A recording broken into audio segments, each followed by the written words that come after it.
1895년 가을은 명성황후 시해와 을묘해란 평정창이가 있던 가을입니다.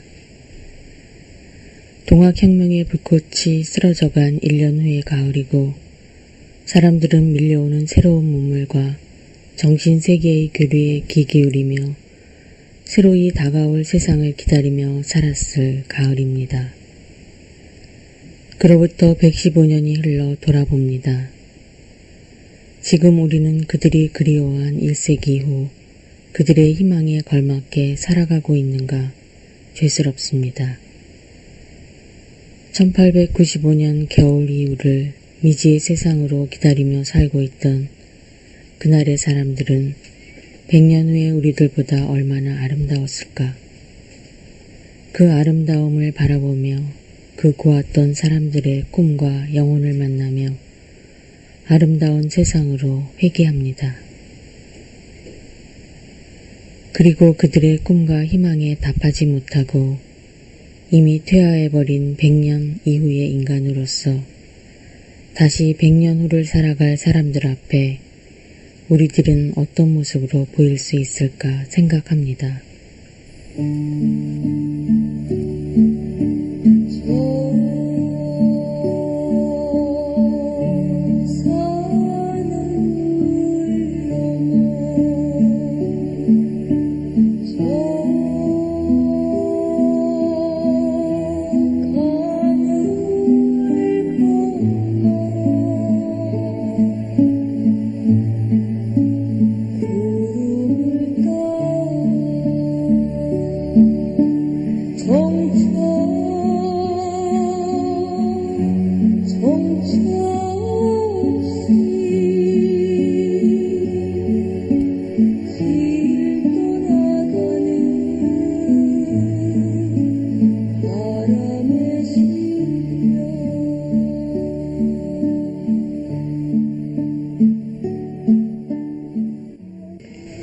백 년 전의 사람들처럼만이라도 살아갈 수 있다면 우리도 그들처럼 100년 후의 사람들에게 그때 그 사람들은 아름다웠다고 얘기 들을 수 있을까? 그 어느 해보다 인간이어서 서글픈 이 가을, 이별, 이 한 구석에서 100년간의 퇴화를 고백하며 죄스러움으로 다가가 우리를 그리워했을 그 가을의 님들을 만납니다. 그리고 그 모습에 안겨서 포근히 말 들어봅니다. 100년 후의 사람들은 우리를 어떻게 얘기할까? 100년 전 그 사람들에 비해 너무나 척박해져 버린 우리들의 모습을 바라보면서 서글퍼 안타까이 눈물 짓지는 않을까? 고맙게도 이렇게 말씀하시는 분들, 우리도 그 100년이 지난 후 이 가을 이 거리에서 그들을 만나고 바라보며 너무도 교만하게도 똑같은 질문을 던져보면서 큐리에서의 폴리테크닉 시험에 실패하고 돌아온 그해, 하지만 수학과 물리 점수에 감탄한 감독관들은 다음 해에 입학을 약속해 주었습니다. 소녀는 그즈음 갈릴레이와 뉴턴의 생각을 이어서 이 세상 아무도 찾지 못했던 새로운 이치에 대한 생각에 잠겨 있었습니다.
카이사르 삼촌, 제가 드리고 싶은 제안 하나가 있어요. 전기와 자기 그리고 에테르 사이에 어떠한 관계가 있는지 실험해보고 싶어요. 제가 손목에 시계를 차고 빛의 광선을 타고 우주 공간을 날아가면 어떤 일이 생길까요? 사물들은 시간의 광선을 통과하면서 어떤 현상을 보일까요? 내 손목에 채워져 광선 안에 놓인 시계는 여느 때처럼 똑딱거리며 가겠지만 지구에서 그 시계를 보는 사람들에게는 이 시간이 흐르지 않거나 멈춰진 걸로 보일 겁니다. 시계바늘이 그 먼 거리를 여행하는 동안에도 같은 위치에 있는 것으로 보이지 않을까요? 모든 운동은 상대적이며 모든 등속 운동계는 같은 조건에서 물리법칙을 적용할 수 있을 것 같아요. 빠른 속도로 달리는 운동계에서는 외부에 비해 시간이 느리게 흐를 것이며 빠른 속도로 달리는 물체는 진행 방향으로 길이가 줄어들 것 같아요. 빠른 속도로 달리는 물체는 질량이 늘어나겠지요. 어떠한 질량을 가진 물질도 빛의 속도에 도달할 수 없을 것 같아요.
이 책 읽어보셨어요? 지난주에 새로 나온 소설책인데 놀랍고 재미있어서 몇 번이고 다시 읽어보고 있어요. H.G. 웰즈란 작가가 쓴 단편집인데 작가 자신이 다녀온 얘기를 들려주는 형태로 적혀진 80만 년 후의 미래를 다녀온 시간여행자의 얘기. 타임머신이란 이름의 기계를 타고 시간여행을 한다네요. 지구의 미래 모습을 보고 싶어서 떠났지만 그가 보게 된 지구의 미래는 그리 밝지 못해요. 여기 읽어볼게요.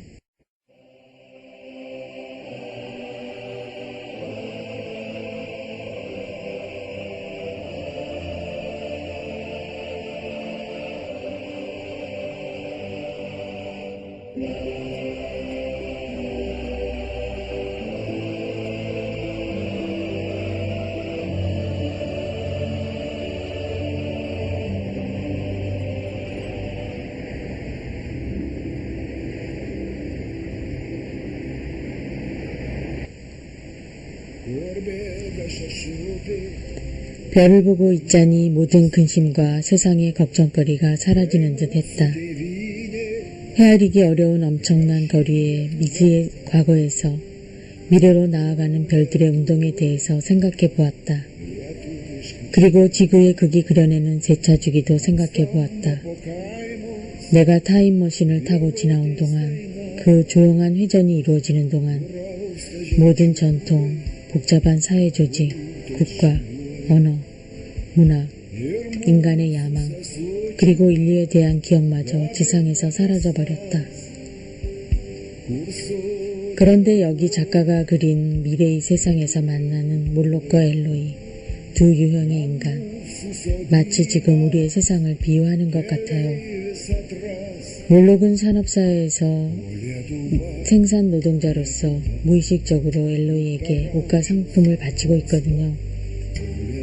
그들은 생산을 위해 지하로 들어갈 수밖에 없었고, 그렇게 점점 변한 인간 노동자가 몰록이지요. 그런데 지하에는 식료가 없어요. 식료품을 하나둘 소비하던 그들은 끝내는 엘로이를 잡아먹고 연명하는 괴물이 되고 말아요. 그리고 또 하나 집단인 엘로이는 산업사회에서 상류층 소비자 집단이죠. 지상에서 꺼리낌 없는 생활을 누리고 그들에겐 적도 없고 생산할 이유도 없어서 노동에 종사할 이유도 없지요. 그래서 그들의 키는 작아지고 하늘거리는 손발로 무력하게 지상에서 살아가는데 결국은 몰록의 고깃덩이가 되고 말지요. 그런데 정말 시간여행을 할 수 있는 이런 기계, 작가는 어떻게 생각해냈을까요? 타임머신이란 이름도 재미있고.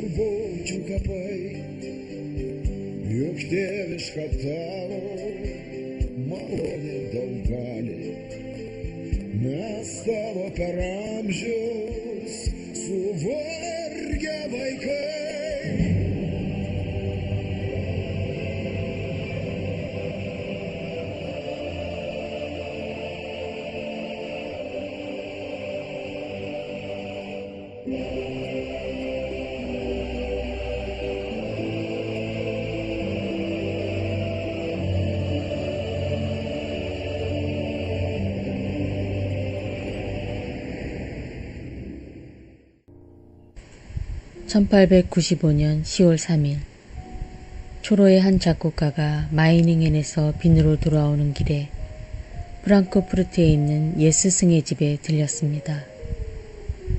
그리고 그것이 마지막 만남이 될 거란 것도 모른 채 쓸쓸하면서도 따스한 하루를 보냈습니다.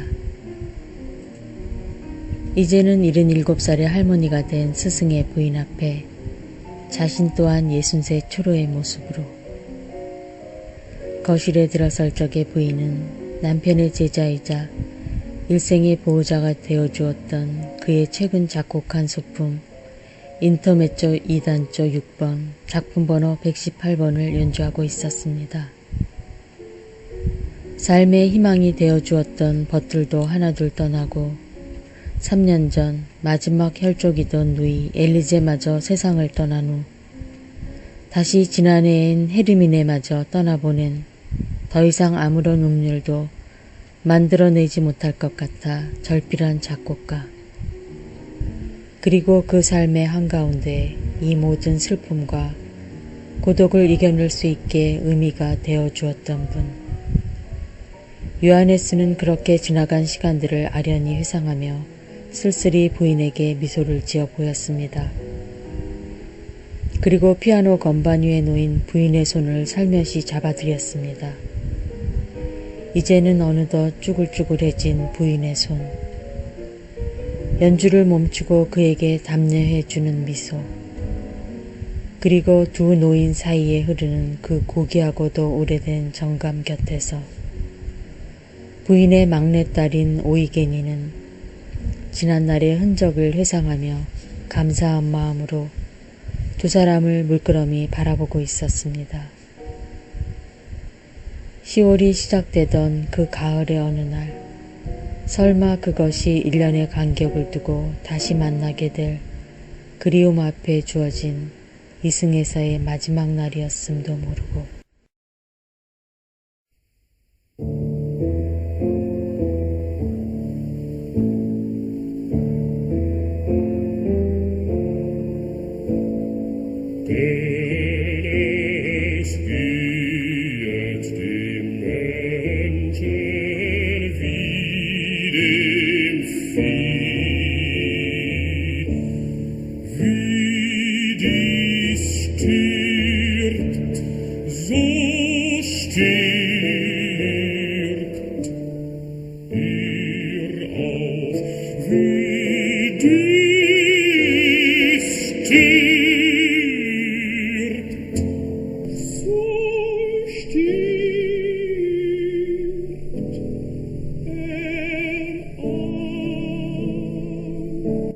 인생이 당하는 일을 짐승도 당하나니 그들이 당하는 일이 일반이라.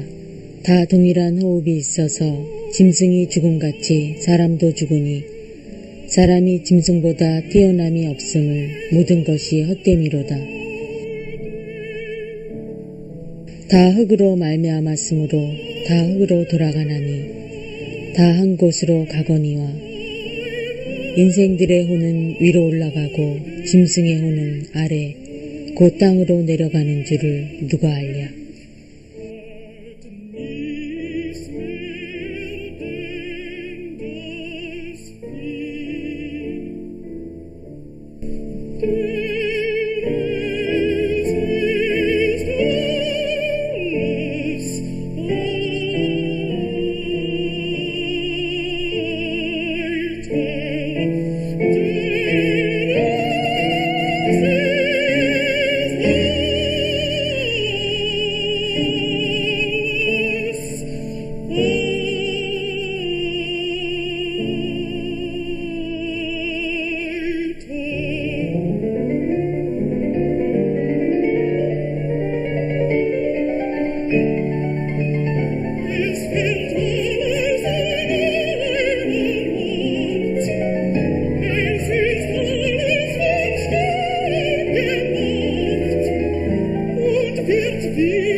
그러므로 나는 사람이 자기 일에 즐거워하는 것보다 더 나은 것이 없음을 보았나니 이는 그것이 그의 몫이기 때문이라. 아, 그 뒤에 일어날 일이 무엇인지를 보게 하려고 그를 도로 데리고 올 자가 누구이랴.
괴문서를 내게 보내셨더란 말이오. 중전마마, 대원이 대감의 죄를 부는 뜻은 사태가 이러하오니 서둘러 대책을 마련하라 하시는 것이옵니다.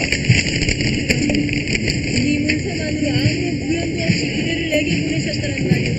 이것을 제게 주시면서 중전마마께서는 그 문서만으로도 충분히 대처하시리라는 그런 말씀뿐이셨사옵니다. 이 없어는 중전마마의 목숨을 구하고자 하니 명백하지 아니하옵니까? 대원분께서 내 목숨을 그러옵니다, 마마. 누가 뭐라 하여도 중전마마께서는 대원이 대감의 법통을 이어받은 며느리시옵니다. 당신께서도 차마 며느리의 죽음은 원치 않는 것이옵니다, 중전마마. 그렇다면 대원분께서도 이제 몸도 마음도 늙으신 모양이구려. 그러시겠지. 들으시오. 저작거리의 풍문이 말 그대로 바람같이 스치는 소문이기만을 바랬었소. 허나 지금에 이르러 일본인들의 불개지심이 사실인데 또 어찌하나. 사람도 제각각이듯이 나라 또한 저마다 내세우는 것이 다를 것이오. 하물며 그들이 어떤 자들도 그들이 칼을 비밀기로 기왕에 마음먹었다면 땅끝까지라도 쫓아와 자신들의 힘을 과시하려 들 것이오. 이 나라는 힘으로야 당장에 그들과 맞설 수는 없어.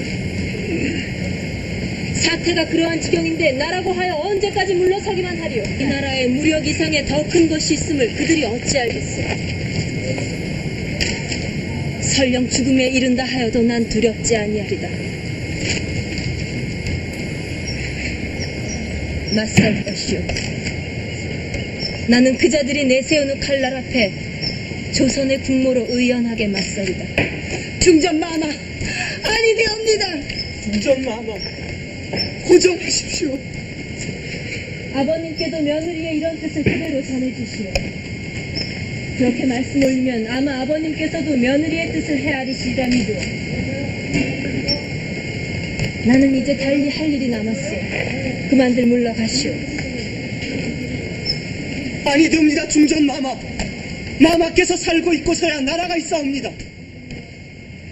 이렇게 짓밟혀서야 나라의 채무는 어찌 되오며 또 국무 일은 만백성의 원성은 어찌하오리까. 대종이 정령이리도 못난 유인이던가. 지금은 한간 목숨을 구걸고자 이리 숨고 저리 발버둥친다 하면 저들에게 이 나라의 나약함과 비열함만 보여주는 꼴아니더냐. 때로는 살아있음보다도 죽음이 더 값진 것임을 어찌하여 모른단 말이야. 보아라. 나는 저들에게 100년을 씻어도 지워지지 않을 부끄러움으로 살아남을 것이니.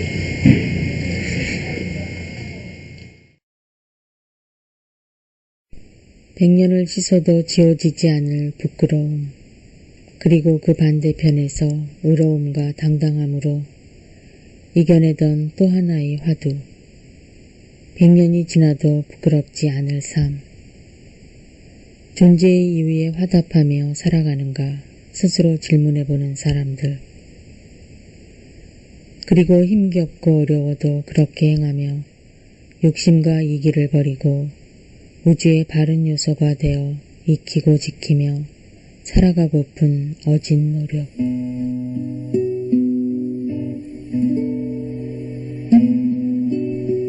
그리고 그리하여 그들이 그 존재의 목적을 이유로 꾸는 꿈.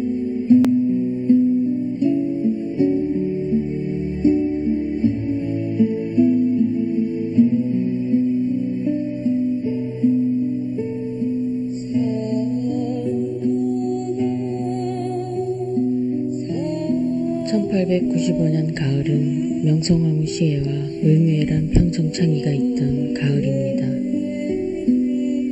동학혁명의 불꽃이 쓰러져간 1년 후의 가을이고 사람들은 밀려오는 새로운 문물과 정신세계의 교류에 귀 기울이며 새로이 다가올 세상을 기다리며 살았을 가을입니다.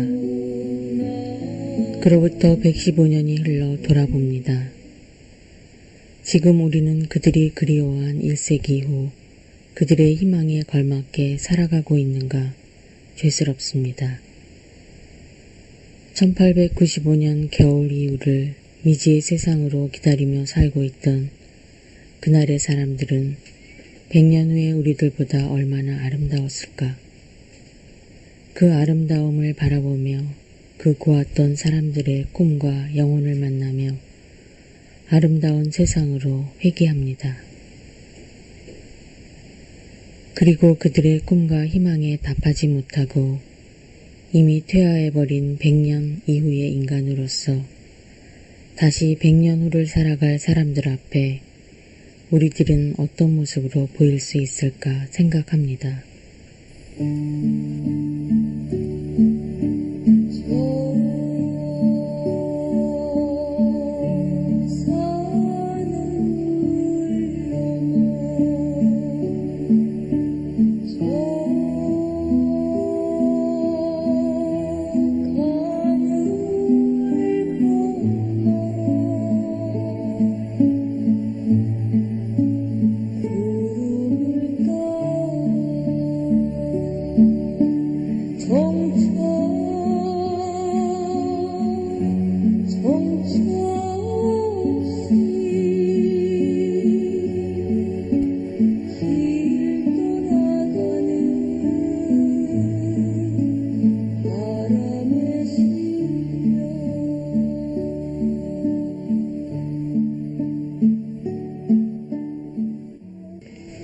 백 년 전의 사람들처럼만이라도 살아갈 수 있다면 우리도 그들처럼 100년 후의 사람들에게 그때 그 사람들은 아름다웠다고 얘기 들을 수 있을까?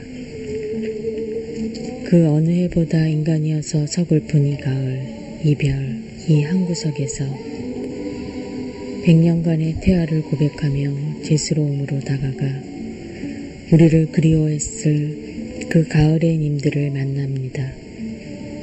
그리고 그 모습에 안겨서 포근히 말 들어봅니다. 100년 후의 사람들은 우리를 어떻게 얘기할까? 100년 전 그 사람들에 비해 너무나 척박해져 버린 우리들의 모습을 바라보면서 서글퍼 안타까이 눈물 짓지는 않을까? 고맙게도 이렇게 말씀하시는 분들, 우리도 그 100년이 지난 후 이 가을 이 거리에서 그들을 만나고 바라보며 너무도 교만하게도 똑같은 질문을 던져보면서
리빙겐의 한 서점 점원으로 일하고 있는 18세 소년. 부모님이 강제로 보낸 기숙학교에서 뛰쳐나온 소년에게 선생은 그 아이가 정신병자인 것 같다고 했습니다. 맹신도였던 부모는 그 말을 듣고 소년의 몸에 마귀가 들어있다고 마귀 추방의식을 가졌습니다. 소년은 자살을 기도했고 다시 정신병원으로 옮겨졌습니다. 마침내 학업을 그만두고 시계공장 견습공으로서 가져본 육체노동, 그리고 책방의 점원으로 일하게 된 소년은 서점에서 책을 정리하면서 그리고 대학 강의실을 드나들면서 조금씩 학습의 즐거움을 알아갔습니다. 이제야 편안과 활기를 다시 찾았으며 정신적으로 건강하게 된 것 같아 공포와 증오와 자살에 대한 생각으로 가득 찼던 암울한 시간이 지난 것 같아. 내가 커서 시인이 되던가 아니면 아무것도 될 수 없다면 그것은 13살 때 결정된 일일 거야.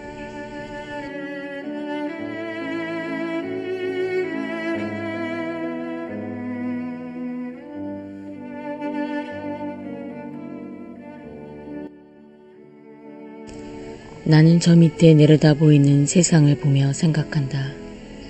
누가 내게서 너를 훔쳐가도 좋다고. 나는 이 세상에서 별로 성공을 거두지 못했고 세상에 잘 어울리지도 않았으며 세상도 나의 혐오에 충분히 응수하고 안갚음하였다.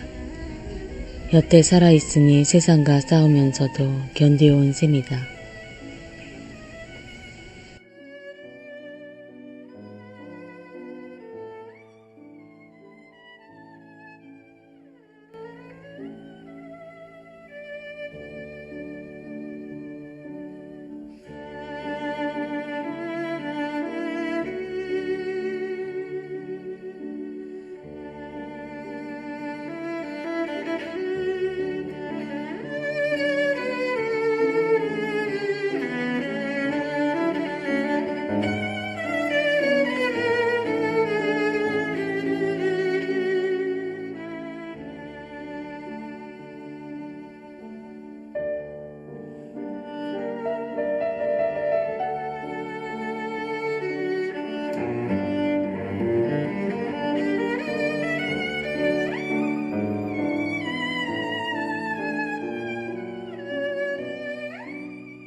꽃마다 열매가 되려하고 아침은 저녁이 되려하나니 변화하고 없어지는 것 말고는 달리 이 세상에 영원한 것이란 없다. 눈부시게 아름답던 여름까지도 가을이 오자 조락을 느끼려 하매 나뭇잎이여 바람이 너를 유혹하여도 끈기 있게 그대로 달려 있거라. 내 유희를 계속하며 거역하지 말고 가만히 그대로 내버려 둘지니 바람이 굴러가게 하여라. 집으로 불어가게 하여라.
보스턴 빈민가에 이민온 오토만 시리아 출신의 12살 소년. 몰락한 아버지와 헤어져 어머니와 사남매가 도망치듯 찾아온 뉴욕. 보스턴의 사우스엔드에 정착한 가족. 어머니는 재봉사일로 가족의 생계를 이어갔습니다. 레이스 장식이 달린 옷과 아마포로 만든 옷을 갖고 이 집 저 집을 행상하고 저녁이 되어서야 가족에게 돌아오시는 어머니. 오토만 시리아 북부 레바논의 산악지대 베사리 마을. 삼나무 숲에서 태어나 어린 시절을 사색과 명상 속에서 보낸 소년. 밤색 머리와 높은 이마, 꿈꾸는 듯한 눈을 지닌 소년은 친구들에게 늘 말하곤 했습니다. 나는 시를 쓰고 그림을 그리는 것 외에는 아무것도 꿈꾸지 않아. 고향을 떠나온 신세계 미국에서의 삶. 보스턴 빈민굴에서의 입양인의 삶이지만 소녀는 오늘도 가슴속 깊이부터 들려오는 영적인 것과 동양적인 것을 찾아 헤매었습니다. 아무런 교육도 받지 못했던 그에게도 공부의 기회가 주어졌습니다. 이민자를 위한 영어 학습 과정과 함께 정착촌 주변 예술학교에 등록한 뉴욕에서의 첫 가을. 선생님은 미술에 특히 재질을 보이는 그에게 출판사를 하시는 화가 겸 사진작가 한 분을 소개해 주었습니다. 프레드 홀랜드 데이라고 자신을 소개하신 그분. 지불 안의 그림과 글을 보면서 놀라움과 기쁨을 감추지 못하셨습니다. 책에 사파도 그리고 디자인 일도 해보자고 제안하며 소년의 창작 작업의 후원자가 되어주겠다고 약속합니다.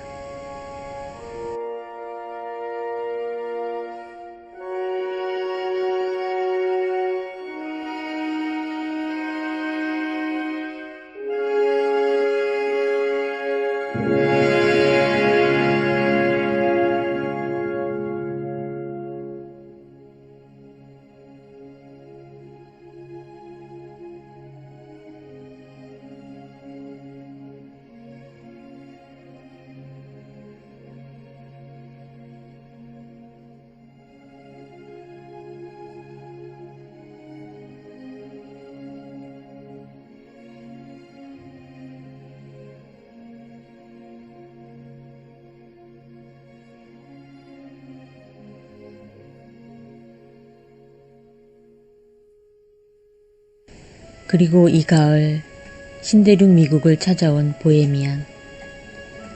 지난 2년 동안의 낯설고도 즐거웠던 아메리카에서의 생활을 마치고 다시 고국 체코로 돌아와 회상해보는 뉴욕. 레녹스와 에스더가 기증한 장서들과 틸덴 재단의 신탁금을 기반으로 설립되는 뉴욕 공공도서관과 그 주변 길. 모닝사이드 언덕의 클레어몽 에비뉴에 맨하튼 음대를 오가며 바라보는 아메리카. 사람과 마차로 가득 찬 길 한가운데 서서 신세계를 꿈꾸던 이 나라의 미래를 예측해보던 지난 봄. 내셔널 음악원의 한 흑인 학생으로부터 발견되었던 흑인 연가. 그리고 음악원 원양실로 다시 불러서 듣고 또 들어보던 젊은 흑인 가수 헨리의 노래. 지극히 아름답고 변화무쌍한 테마를 가진 흑의 산물. 이것이 미국의 민요이며 목화밭을 노래하던 노예들의 연가 속에 위대한 음악의 모든 것이 들어있다고 얘기하던 자신.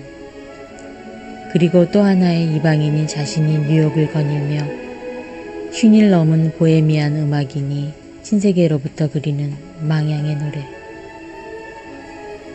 잉글리시 호른의 애수어린 선율로 수박하기 시작하는 9번째 교향곡 2악장 라르고. 유럽과 아시아 그리고 흑인 노예들과 이 땅의 주인이었을 인디언까지 자유와 민주를 갈망하며 찾아온 이 신세계에서 이룩한 아메리카라는 나라. 이들은 이곳에서 과연 그들이 지향하는 아름답고 민주적인 신세계를 만들어낼 수 있을까? 그리고 그리하여 100년이 지나고 또 100년이 지나도 제국이 아닌 평화를 만들어줄 나라가 될 수 있을까?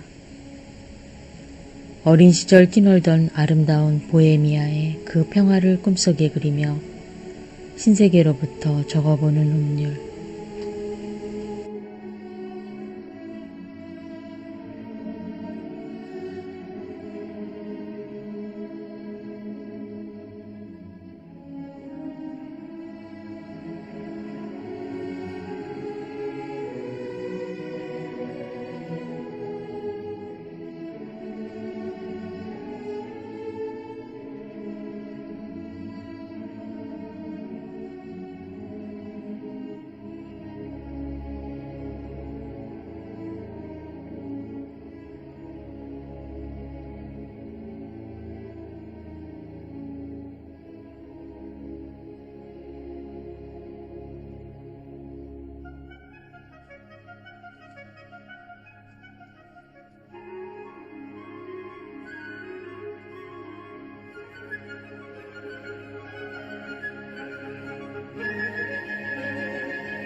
나라라고 하는 것은 한 결의 국민들이 일정한 토지를 차지하여 살면서 언어, 법률, 정치, 습속과 역사를 같이 하며 또 같은 임금과 정부를 섬김으로써 이해관계와 세상을 잘 다스림과 세상이 어지러움을 함께하는 공동체이다. 토지가 넓은지 좁은지 그리고 국민이 많은지 적은지에 따라서 산천을 차지하면서 작은 나라나 큰 나라나 별이나 바둑알처럼 흩어져 있다.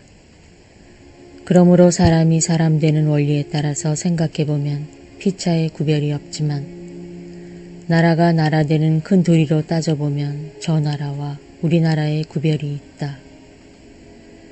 그러니 나라는 사람들의 회합으로 말미암아 그 이름이 만들어지고 사람들은 나라가 세워짐에 따라서 터전을 이룩하는 것이다.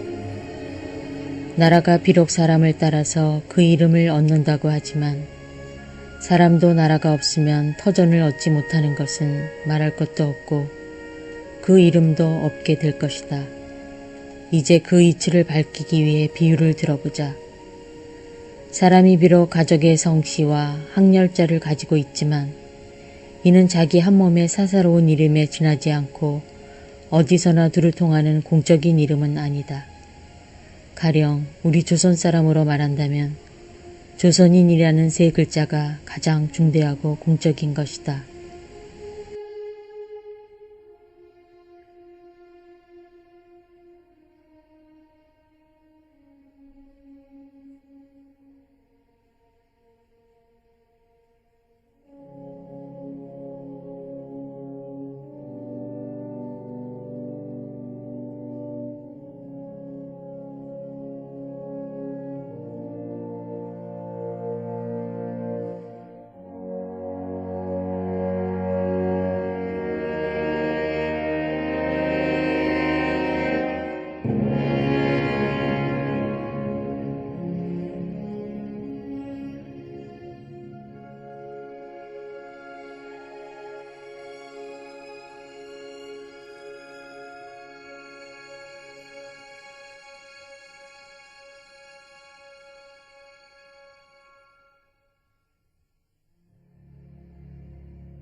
먼 동이 트기도 전에 일본인들은 이곳 노건숲 속으로 황후의 시신을 갖고 와서 석유를 부은 후 화상에 버렸지요.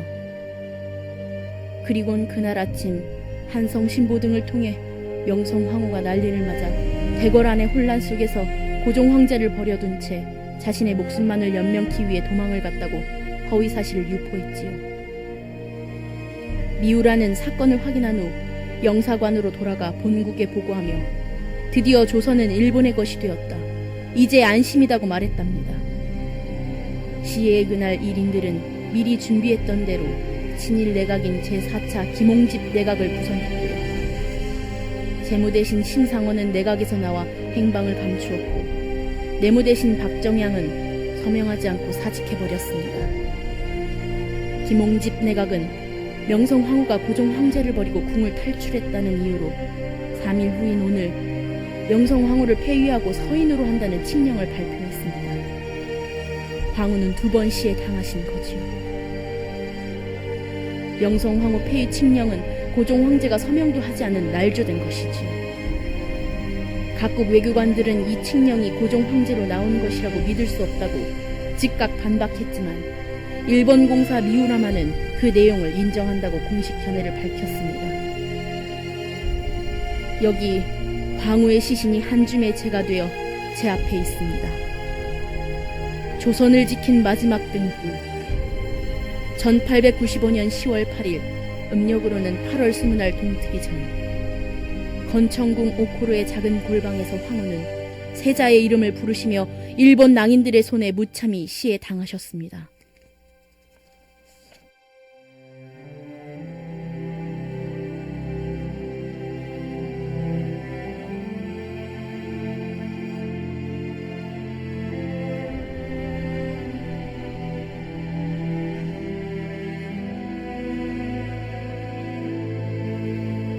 기억하세요. 그분의 뜻을. 황후께서는 의연히 말씀하셨지요. 저들이 정녕 이 한 목숨을 원한다면 기꺼이 죽어 내 백성들의 가슴에 피 맺힌 영혼을 묻으리라. 그리하여 이내는 차라리 저들 간교한 무리들이 100년을 씻어도 지워지지 않을 부끄러움으로 살아남으리라.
희생할 수 있는 위치에 있는 사람이 부럽습니다.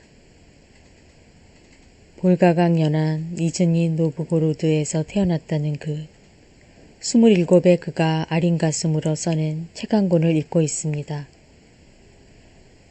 100년 전쟁 속 프랑스 칼레의 시민들처럼 암울한 현실을 바라보며 인류의 해방을 선도할 영웅을 그려보더니 내가 이 이야기를 들은 것은 베사리아의 아르게만 부근 해안에서였어요. 어느 날 저녁 함께 일하던 한때의 몰다비아인들이 해변으로 몰려가 버린 뒤 이제르길리 노파와 나는 포도넝쿨에 짙은 그늘 아래 누워 바다 쪽으로 걸어가는 사람들의 모습이 어둠 속으로 녹아드는 것을 바라보면서요. 어두운 숲속으로 쫓겨난 동족을 이끌고 걸어가는 단꼬의 얘기. 가고 가도 점점 숲이 깊어지고 사람들은 단꼬를 원망하고 앞날에 대해 절망했지요. 숲은 여전히 음울한 노래를 부르고 있었고 천둥은 더욱 사납게 우부짖었으며 비까지 추적추적 내리기 시작했지. 이 사람들을 위해 무엇을 해야 한단 말인가. 단코는 천둥처럼 부르짖었어. 그리고는 갑자기 자신의 가슴을 찢어 그 속에서 자신의 심장을 도려내 머리 위로 높이 치켜들었지. 그것은 태양처럼, 아니 태양보다 더 환하게 타오르고 있었어.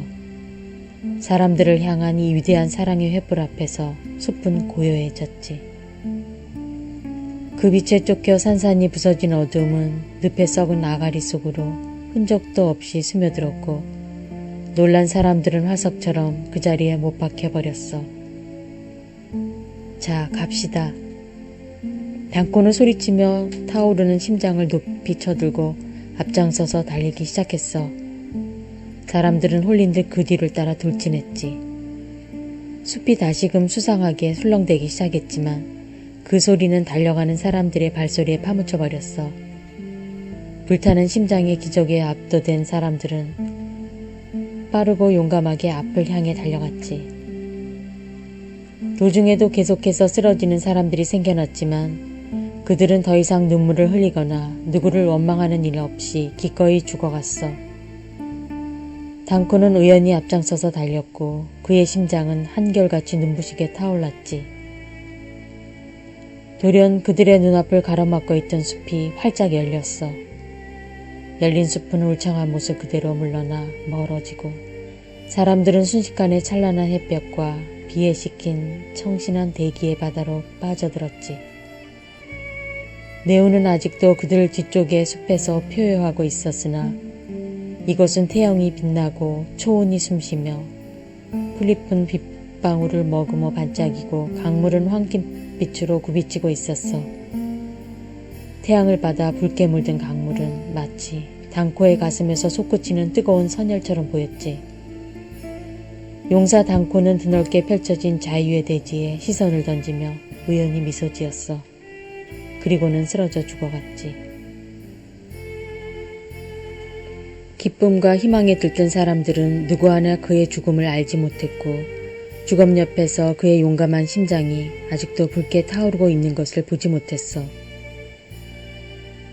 오직 그 중에 신중한 한 사람만이 이런 사실을 알아차렸으나 왠지 두려운 마음에 그 심장을 발로 짓밟아버렸지.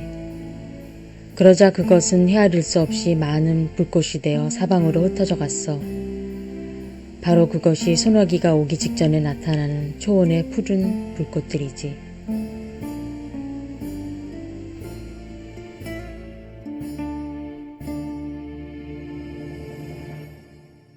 노파가 이 아름다운 이야기를 마쳤을 때 초원은 괴괴한 정적에 잠겨 있었어요.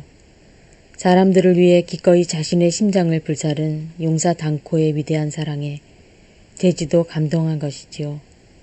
이제 노파는 꾸벅꾸벅 졸고 있었어요. 나는 그녀를 물끄러미 바라보며 이 늙은 여인의 기억 속에 아직도 얼마나 많은 추억들이 깃들여 있을까 생각해 보았습니다. 또한 나는 불타는 단코의 위대한 심장과 이토록 아름답고 힘찬 전설을 창조해낸 인간의 상상력에 대해서도 생각했어요. 한 줄기 바람이 불어와 어느새 깊은 잠에 빠져든 노파가 누더기를 풀어헤치고 메마른 가슴을 드러냈어요. 나는 그녀의 늙은 몸을 살며시 덮어준 뒤 그 옆 돼지의 몸을 눕혔답니다. 초원은 고요하고 어두웠어요. 하늘에는 먹구름이 느릿느릿하게 쓸쓸하게 기어다니고 있었고 바다는 스산하고 구슬프게 설레이고 있었어요.